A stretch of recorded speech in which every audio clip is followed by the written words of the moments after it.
Hey, this is Paul Jing, and I am pumping out videos. And this video is the difference between being an investor and a business owner with the perspective of land investing. Um, let's just talk about it real quick. You got here your investors. You're making a decision that doesn't require you to be actively involved and you turn a profit, hopefully, right? Whether you're going to do a mutual fund or get into stocks, an index fund of some sort, or get into real estate, you're generally hoping that in the long run it'll give you some kind of return. If you go for what everyone else does in terms of investing, you'll get those kind of returns. And for most people, they don't have, um, whatever professionals sell them on things. Uh, Generally, it doesn't really amount to that. And that's just my personal opinion. I think you should stay a, away from 401k plans and all that. You should look it up and how it got started. And um, um, it hasn't been beneficial for my family for the most part. But I mean, to each his own. You have your business owners that create processes that take you out of having to do the work, right? So, at a certain point, if you could totally automate this, as a business owner, it's now become an investment for you, and you could sell it for multiples, right? But most small business owners can't get there because they're taking a sizable amount and they're working in their business. It's pretty difficult to automate every single part and get yourself totally out. But if you're able to do that, it certainly becomes an investment for you. Um, so I would say land in general, in terms of being an investor and it being a business, it's really both. Okay, and that's why I say land investor. You have to operate like it's a business, but ultimately you're investing. And the two ways that you could be an investor in land is really owner financing, which is, you know, you're essentially becoming the bank. The bank, right? Like that's literally what you're doing. You are lending an asset, specifically land, right? And you're going to collect interest. So you're going to mark it up and then collect interest, right? And that interest is going to be usually higher than whatever mortgage rate it is. So, right now it's like 5, 6%. Well, then I'm charging between 8 to 12%. Um, I'm pretty sure there's people that charge over 12%, but you'll have to check like usury laws and stuff. 12% is like the max, in my opinion, that you should charge someone. But to each his own, right? To each his own. So you have your land, you mark it up, collect interest. You are the bank, right? So if I pick up something for 1,000, right, and then I sell it, go around, sell it for 5,000, right, at 8%. Well, I am not getting 8% off of my initial $1,000 investment. I'm getting 8% off of 5,000 plus, that 4,000 extra. So doing this, it switches your position from just being a actively trying to make money for you to collect interest like you are the bank. And if they don't pay up, well, then you take back the land, right? So this is one of the keys for land investing, that I think this opportunity isn't really there. Like there's people that talk about owner financing for houses, and there are people that do that, like creative financing stuff, but there isn't really these deals where you don't need any partner, you don't need any lender. You bought it for 1,000 and you are selling it for 5,000 with interest. Those types of deals aren't really there for houses. Like for houses, you got to get like you're using other people's money, right? You got your private investors and you're from your family and friends, and you bought something for 50, and it's a rehab work, and you sold it to a handyman for 80,000. That's $30,000 at 6%. And that's kind of how they talk about it with houses. But like for me, one of the things about all that was getting private money.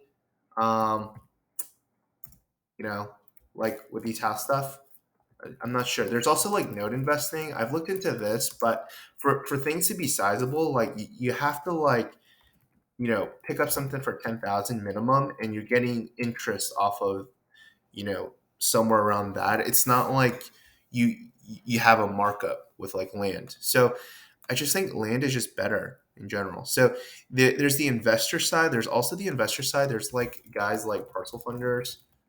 Um, there's different ones out there, but you know, basically they'll fund your land deal and split profits with you as like JV. Okay. With that said, like from what I found with like parcel funders, like the deal has to kind of be like a home run.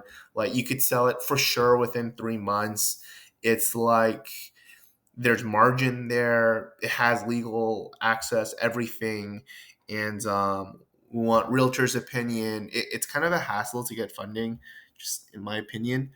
But these guys have done, I think, pretty well. That's the impression that they give me.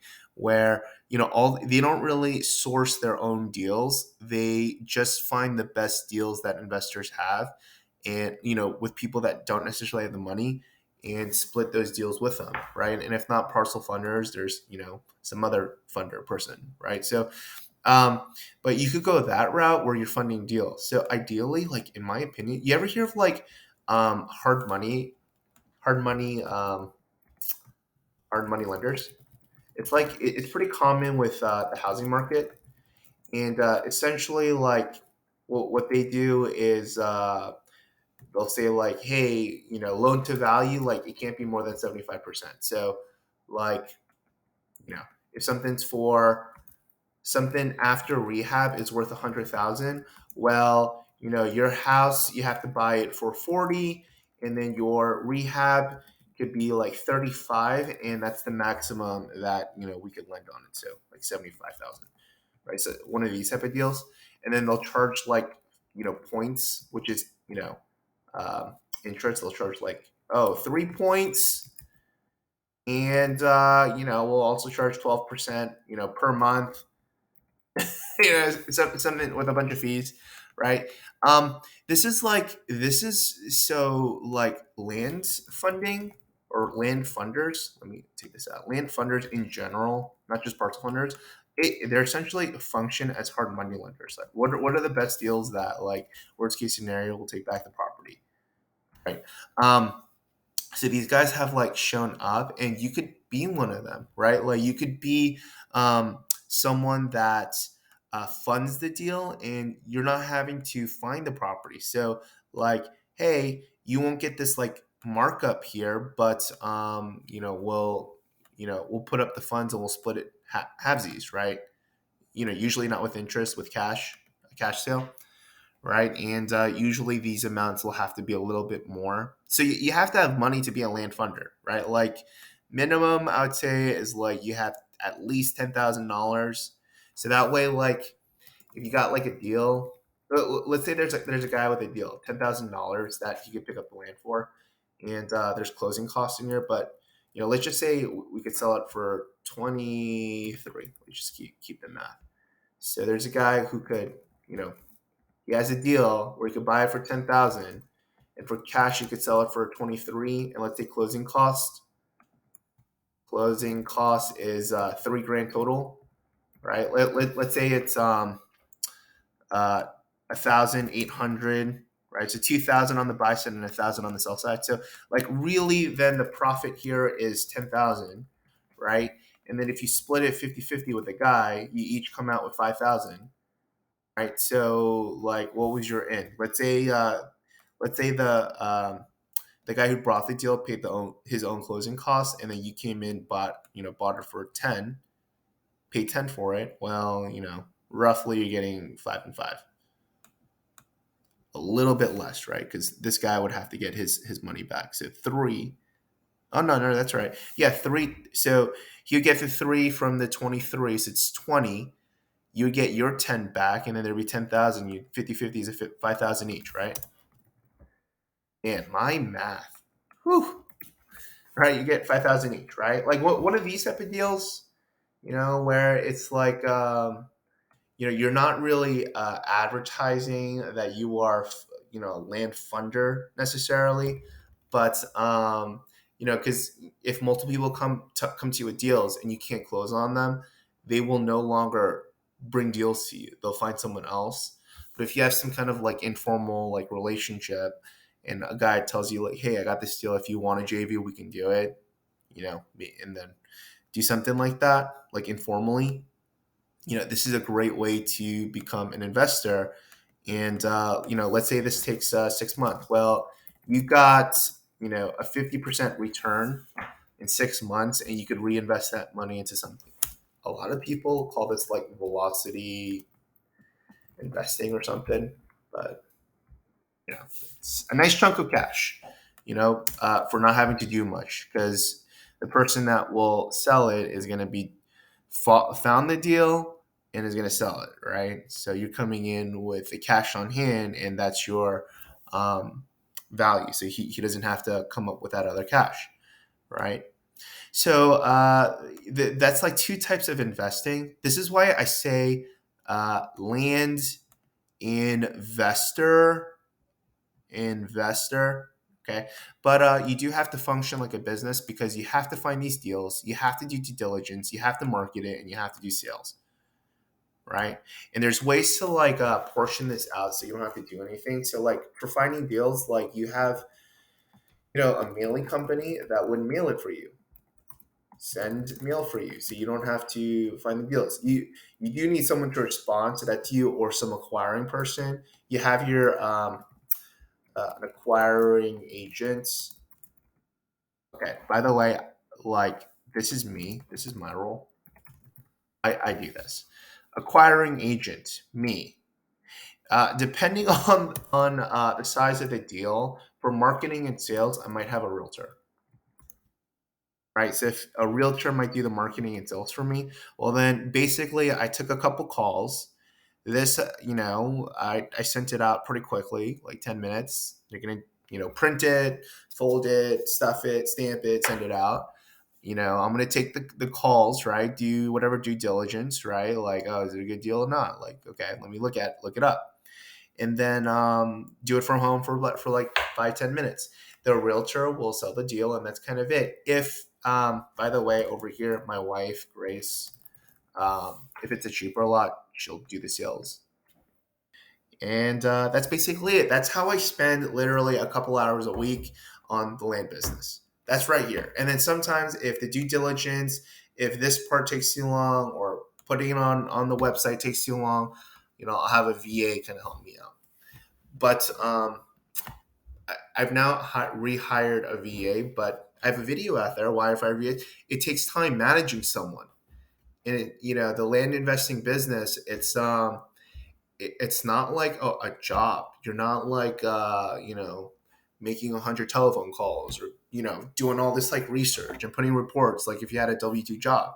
It's really not like that. It functions more as like an investor, and you have systems and processes here where either you're going to pay someone to be the acquiring agent, or pay someone to sell it for you. But a lot of the parts can be outsourced, but you need to keep an oversight of that. Some kind of chief operating officer, CEO, right? Like you need someone to kind of oversee this. If you're the funder, if you're lending on other deals, like you're a pure investor. But I'd say, yeah, land investing is both. I hope that kind of gave you some thoughts and some ways to get involved with land. But that's it for this video. Check out the description below for our course and our $7 coaching on Facebook group. So if you have questions, you can put in there for specific deals that you have. I found in the past, it's like hard to know exactly who to go to and who you can connect with. And I just wanted to give that as a platform. If you go in, I will 100% respond, if no one else does, like on your questions and answers until you feel good about it. That price will increase in the future. The course has been steadily increasing in price as well. Lock it in if you haven't. Um, when I say like that price is like not going to be it's not going to be there in the future. So that's it. Take care. Subscribe and like. It makes me feel nice. Have a good one. Bye.